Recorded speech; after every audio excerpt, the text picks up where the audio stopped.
जय श्री कृष्ण। मैं प्रियांशी। आज हम 84 वैष्णवों की वार्ता से त्रिपुरदास कायस्थ जो कि नित्य लीला में श्री ठाकुर जी की अंतरंग सखी हरिणी जी हैं, उनकी वार्ता प्रसंग दूसरे का दूसरा और आखिरी पार्ट सुनेंगे।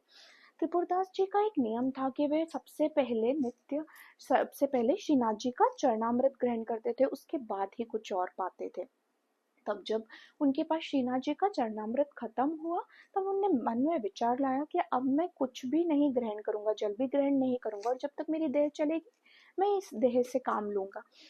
इस पर श्री ठाकुर जी ने, जो कि अपने वैष्णव जनों की थोड़ी सी भी पीड़ा सहन नहीं कर सकते, हमने गोविंददास भल्ला जी के प्रसंग में भी ये सुना था, जब वे अंगीकार जली हुई रोटी चरणामृत मिला के पाते थे तो उससे श्री ठाकुर जी को ही पीड़ा होती थी। यहाँ पर भी श्री ठाकुर जी ने अपने वैष्णव जन के लिए एक बालक का रूप धरा और चरणामृत और महाप्रसाद और आचार्य जी का चरणामृत लेकर आए, और वे त्रिपुरदास जी को नहीं दिया बल्कि उनके रसोइया को दिया। वे भी, जो रसोइया थे, वे भी एक वैष्णव थे, पर वह देवी जीव नहीं थे।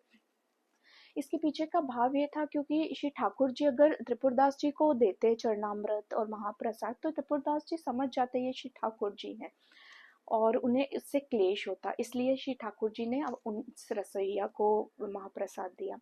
दूसरी बात यह है, जब त्रिपुरदास जी बंदी खाने में थे तब भी उन्होंने एक क्षण के लिए भी ये विचार नहीं आया कि श्री ठाकुर जी ने मुझे यहाँ पर क्यों, जेल में क्यों भेज दिया, बल्कि वो सुख दुख को समान रूप से ग्रहण कर रहे थे और अपने शरीर के कोई भी सुख के लिए उन्होंने श्री ठाकुर जी से कभी कोई कामना नहीं करी। और जब त्रिपुरदास जी को जब द्रव्य का संकोच हुआ, तो हर वर्ष तो वो बड़ा ही जड़ाऊ दगला श्रीनाथ जी को भेंट में देते थे, और जब द्रव्य का संकोच हुआ तब श्रीनाथ जी ने उनके दिए हुए दगले को, जो कि एक थान में से कटवाया हुआ रंगा हुआ दगला था, उसे मांग कर स्वीकार किया। और जब तक वे दगला नहीं मिला, श्री ठाकुर जी बड़े ही उन्हें ठंड लग रही थी, और जैसे ही वे दगला मिला, त्रिपुरदास जी का दगला, तब उन्हें उनकी ठंड भी चली गई। तब इस यहाँ पर भी हमें एक चीज सीखने को मिलती है कि हम जब सेवा करते हैं तो उसमें द्रव्य की कोई प्रधानता नहीं होती।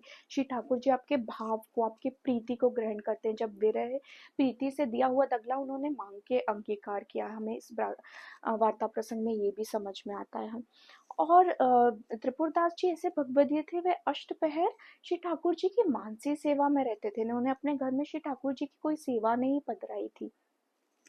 जय श्री कृष्ण। श्री वल्लभादेश की जय।